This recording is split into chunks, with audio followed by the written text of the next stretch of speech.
Amém, queridos? Hoje eu quero falar sobre o mandamento mais importante. E essa palavra nos leva a dois objetivos, e o primeiro deles é nos levar a compreender as lições do mandamento mais importante, apresentado por Jesus e suas aplicações em nossas vidas. Nós temos muitas orientações. A palavra de Deus ela é muito rica, e ela traz consigo princípios necessários para que possamos seguir.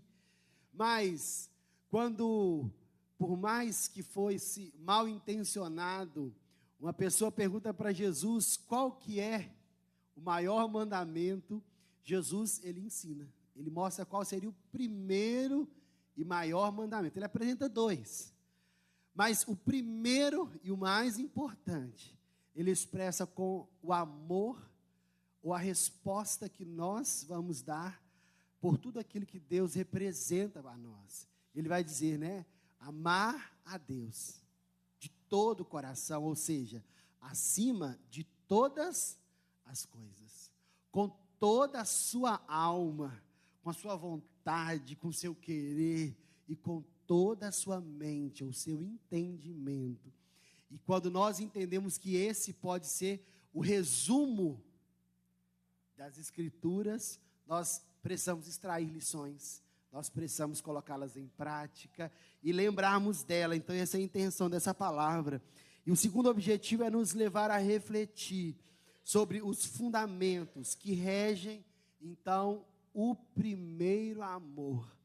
Porque se as Escrituras se resumem na expressão do amar a Deus, é importante que nós venhamos, então, refletir sobre esse amor. Mas não é um amor qualquer, é o amor que as Escrituras relatam sobre o primeiro amor. Que seria esse primeiro amor e como ele estaria, então, relacionado com o maior mandamento, para que possamos viver uma vida cristã coerente com os propósitos de Deus. A primeira lição que eu quero extrair aqui, queridos, coloque por favor para a gente na tela o versículo ainda de Mateus 22, versículo de número 37. Nós vamos perceber que esse versículo, ele nos traz três orientações em um versículo. Jesus respondeu: ame o Senhor, o seu Deus. E aí ele vai mostrar como amar. Ame o Senhor, o seu Deus, primeiro, de todo o seu coração. Depois, de toda a sua alma.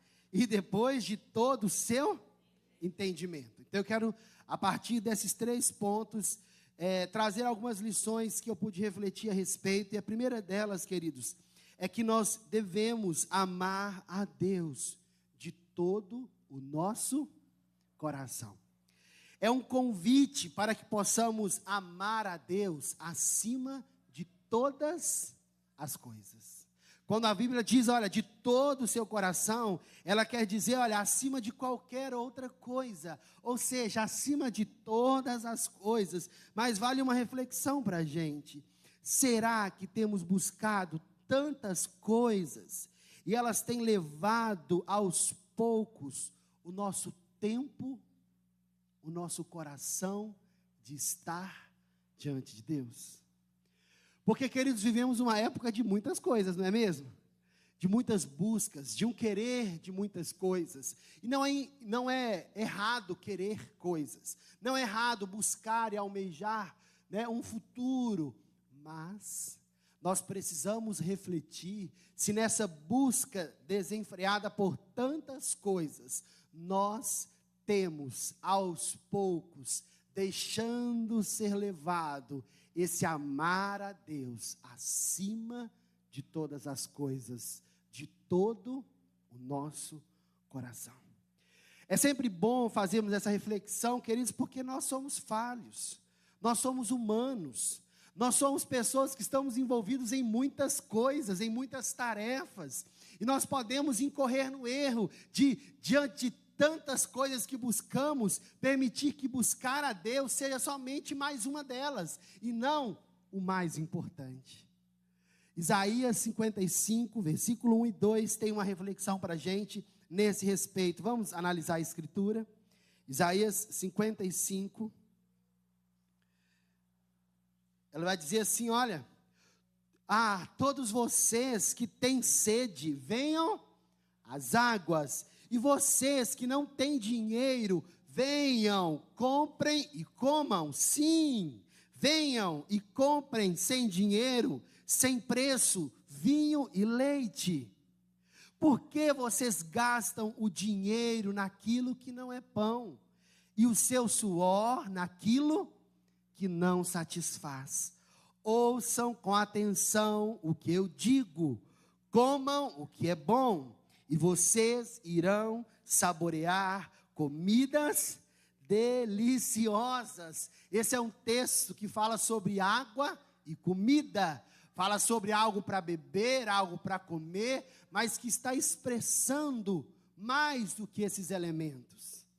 É num sentido figurado, mostrando assim para a gente, olha, vocês que precisam sentir-se saciados, completos, integralmente completos, venham a Deus, venham a Jesus, e não tem preço, é de graça,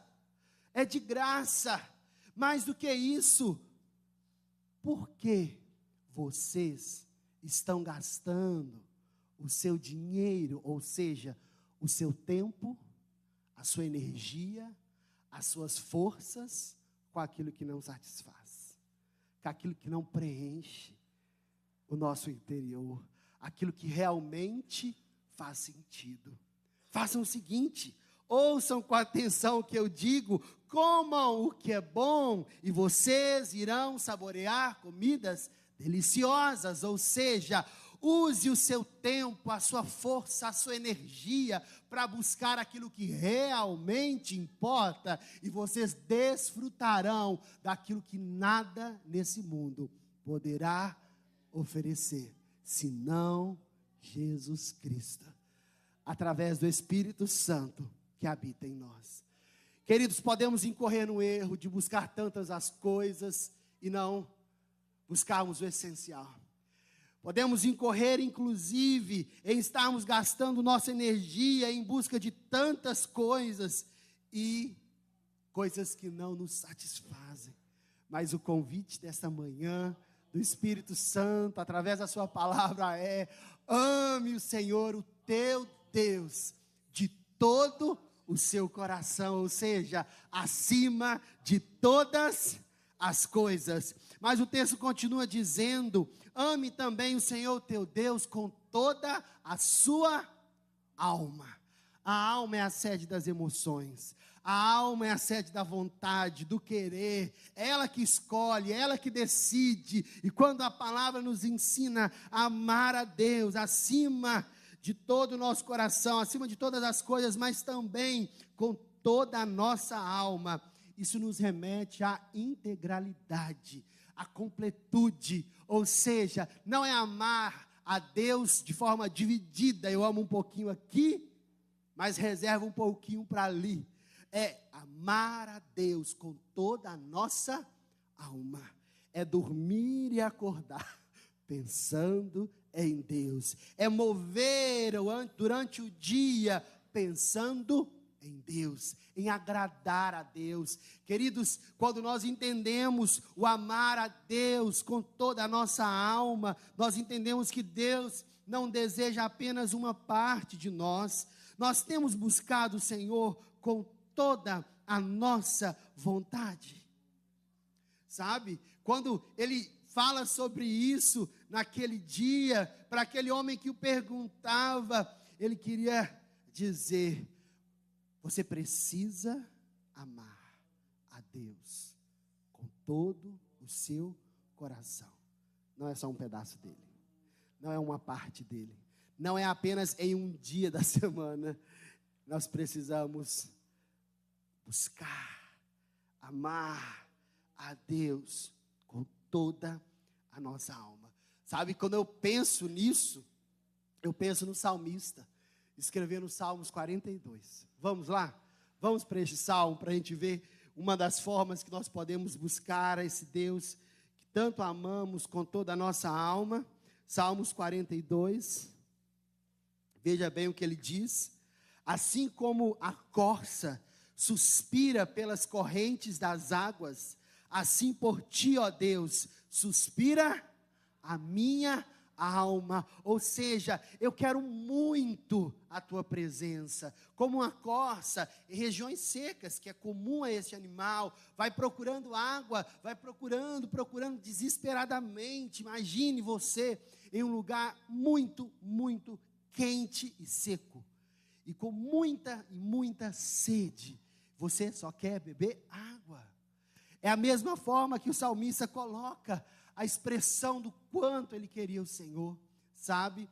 E eu entendo, humanamente falando, que muitas vezes a nossa vontade é diferente. É certo que muitas vezes, quando percorremos o nosso dia a dia, as nossas emoções tendem a mudar a nossa vontade. Sabe por quê? Porque emoções mudam. Nós já sabemos disso. Emoções variam, são muitas vezes inconsistentes, mas precisam ser trabalhadas, precisam ser educadas, mas ao mesmo tempo precisamos entender que a nossa vontade precisa ser bem direcionada. E aí, queridos, quando a minha vontade às vezes não é mais tanto querer Deus, como diz o salmista, como essa corça que suspira pelas águas, eu preciso parar, eu preciso desacelerar, e eu preciso encontrar um lugar em Deus, para que eu possa voltar a me esbaldar dessa presença, voltar a me apaixonar por essa presença. Queridos, a vida cristã é uma vida de reflexão também, é uma vida de repensar, reorientar as rotas. Muitas vezes nós somos impactados por uma programação maravilhosa que chega-se a nós, mas quando essa programação se encerra e voltamos para o nosso dia a dia, como iremos agir? Como iremos lidar com todas essas coisas? E quando nós percebemos que a nossa vontade por Deus e pela sua presença, ela vai diminuindo aos poucos, há um convite para voltarmos ao lugar de silêncio, ao lugar de solitude, ou seja, um lugar a sós com Deus, porque estando com Deus, em Deus, as minhas energias são retornadas, os meus olhos se reorientam. É muito fácil nos dias atuais perdermos o Senhor de vista. É muito fácil nos dias atuais, queridos, a nossa visão ser direcionada para outros lugares, mas sempre é tempo de fazermos uma reflexão, e talvez nessa manhã seja oportuno: os meus olhos estão direcionados ao Senhor, ou meus olhos precisam de ser realinhados nessa hora? Ore ao Espírito Santo, peça ao Senhor que realize aquilo que só Ele pode fazer por nós. Mais do que amar a Deus de todo o nosso coração, de toda a nossa alma, as Escrituras nos ensinam que precisamos amar a Deus de todo o nosso entendimento, a nossa mente. Não amamos a Deus de forma irracional, aleatória. Não é aleatório, queridos. Nós amamos a Deus porque nós decidimos amar. É um amor racional, é um amor intencional, com sabedoria. Eu decido a direção que vou tomar a minha vida, eu escolho as melhores coisas, eu decido os melhores caminhos, de forma a buscar a Deus com todo o meu entendimento. Quando eu decido escolher, quando eu decido me posicionar, dirigindo meus horários de oração, meu estudo bíblico, quando me dirijo e me responsabilizo, talvez não com todas as atividades da igreja, porque talvez eu não consiga, mas me comprometa com aquelas que eu decidi cumprir, e com todo o meu coração, porque nós precisamos entender que o Senhor espera de nós compromisso. E quando eu declaro de toda a minha mente, intencionalmente, o meu amor, queridos, nós realmente nos sentimos completos. Nós realmente passamos a entender que vai muito além de uma filosofia religiosa, vai muito além de uma vontade, mas vai de uma decisão que eu intencionalmente escolho para servir e amar o Senhor. Amém? As Escrituras nos mostram em Romanos, capítulo 12, versículo 2, vamos analisar essa Escritura. Romanos 12, 2. Ela diz: não vivam conforme os padrões deste mundo, mas deixem que Deus os transforme. Os transforme pela renovação da mente, para que possam experimentar qual é a boa, agradável e perfeita vontade de Deus. Perceba, queridos, que a vontade de Deus é que nós não venhamos viver de acordo com os padrões deste mundo, mas permitir que venhamos viver uma transformação. Mas a transformação acontece através da renovação da mente. É um dos aspectos mais importantes para que nós possamos cumprir este mandamento. É permitir que Deus transforme a nossa mente. Se a nossa mente não for transformada por Deus, nós incorremos no erro de não desfrutarmos, de não experimentarmos a boa, a agradável e a perfeita vontade de Deus. Percebe uma coisa? Que quando nós permitimos que Deus mude os nossos pensamentos, nós desfrutaremos das coisas maravilhosas que Ele tem para a gente. Mas muitas vezes resistimos, somos cabeça dura, e queremos ficar, às vezes, em hábitos que não são bíblicos. Nós ainda insistimos com situações que precisaríamos já ter deixado ir embora. Muitas vezes, nós insistimos em manter um pensamento que não é aquele que Deus deseja que venhamos ter. Porque os nossos pensamentos, eles importam. Os nossos pensamentos, eles fazem diferença. E se nós queremos amar a Deus com todo o nosso entendimento, precisamos permitir que essa renovação maravilhosa que as Escrituras nos ensinam aconteça. E eu posso dizer: Senhor, eu permito que o Senhor transforme a minha mente. É como se eu abrisse o meu guarda-roupa e eu começasse a tirar todas aquelas roupas velhas, para que as novas cheguem. Você já viu um guarda-roupa com tanta roupa que não se usa e tenta colocar roupa nova? Já tentou colocar? Elas vão tentando ficar ali, mas elas amassam, elas não ficam bem, elas não ganham espaço. Para que o novo entre, eu preciso tirar o velho, eu preciso tirar aquilo que não faz mais sentido. E muitas vezes, queridos, ao longo da nossa vida cristã, nós insistimos em manter aquilo que ainda é velho, aquilo que não faz mais sentido com a vida cristã que levamos. Então podemos sim renovar a nossa mente, permitindo que os novos valores e princípios da palavra venham nortear a nossa vida. E aí sim, experimentaremos a boa, agradável e vontade de Deus para nós. É isso que nós mais queremos, parece que é por isso que nós vivemos, para atrair essa vontade boa, perfeita e agradável em todas as áreas da nossa vida. E é simples, é muito simples, como diz as Escrituras, partindo de uma mudança da nossa mente. A mente não muda por um acaso. A primeira coisa que eu preciso fazer é dizer ao Senhor: Deus, eu estou aberto para que a minha mente seja mudada. Muitas vezes, queridos, nós construímos fundamentos muito sólidos com pensamentos equivocados, que precisam ser retirados. Muitas vezes, por exemplo, atraímos um pensamento em que parece que tudo ao meu redor é um ataque pessoal. Tudo ao meu redor parece que seja situações para mim apunhalar pelas costas. E eu preciso começar a renovar a minha mente. E a permitir que ela seja transformada. restaurada, para que eu esteja em paz, para que eu esteja tranquilo, para que eu possa realmente desfrutar de tudo aquilo que é bom e que Deus tem derramado em nossas vidas e tem para fazer. Quando eu permito que a minha mente seja renovada, eu desfruto do melhor de Deus. Amar é muito bom. Amar é maravilhoso.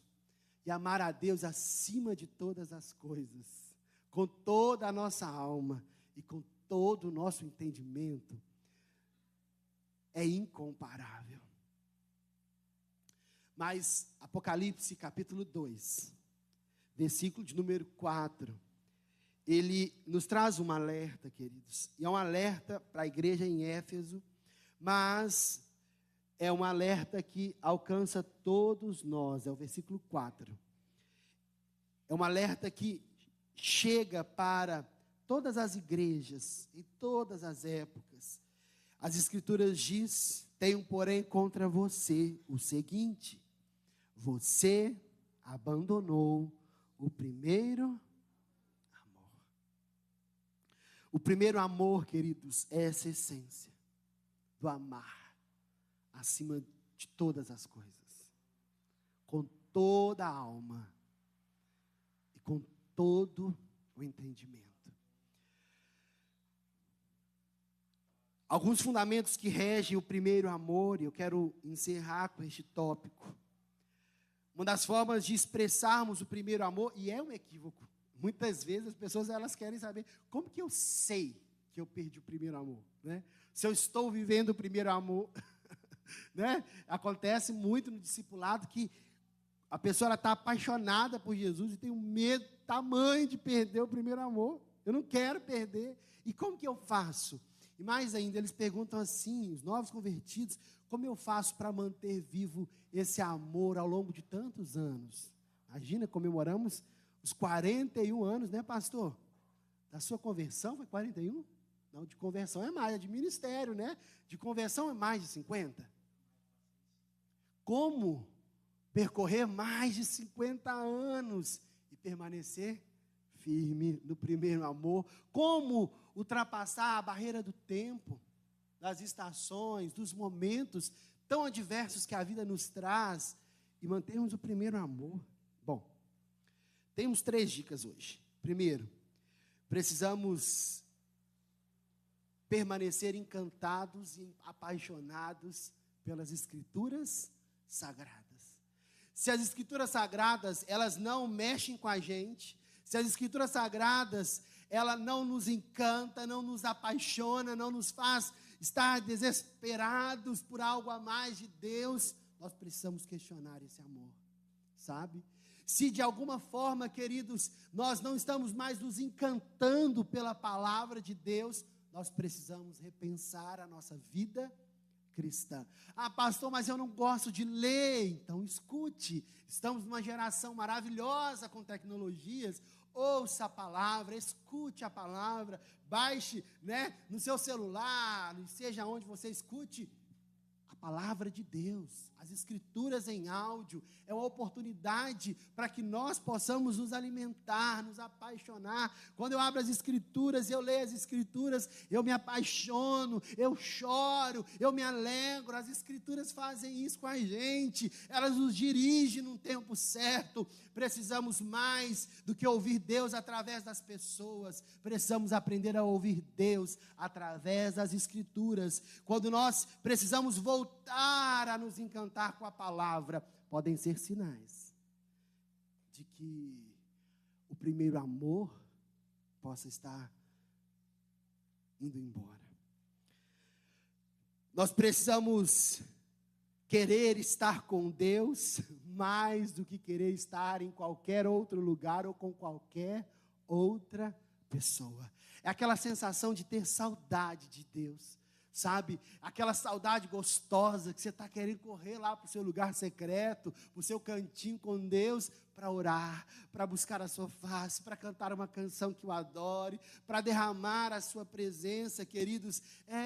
Quando para mim não faz mais diferença estar com Deus, estar num lugar reservado com o Senhor, podem ser sinais de que o primeiro amor está indo embora.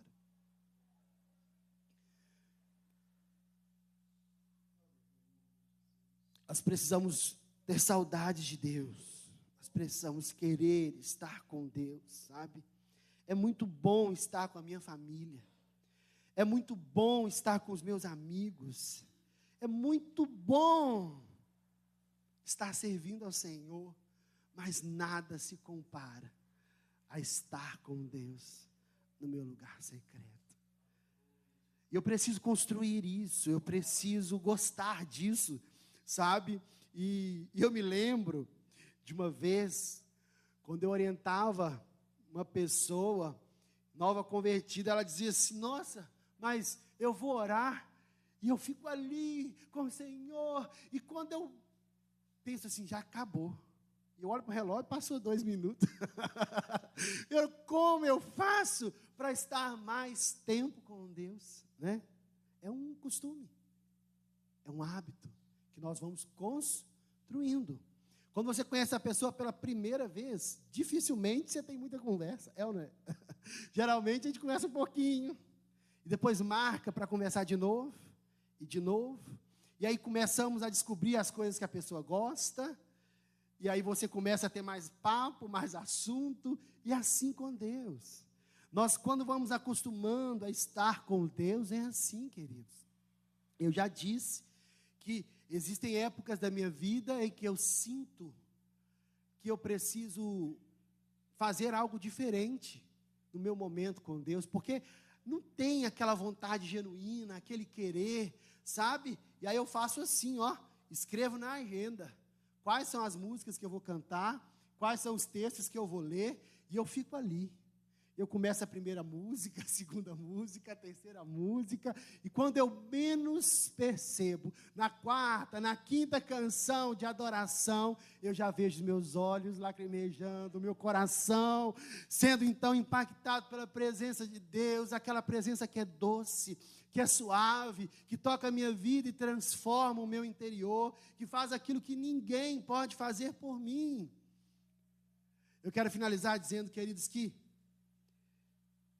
um dos fundamentos do primeiro amor é ter a alegria da salvação. A alegria, o contentamento de termos a convicção de que temos um Deus que é por nós em todos os momentos e nunca nos deixará, que jamais irá nos desamparar, e mais do que isso, Ele foi para junto do Pai, está nos preparando morada.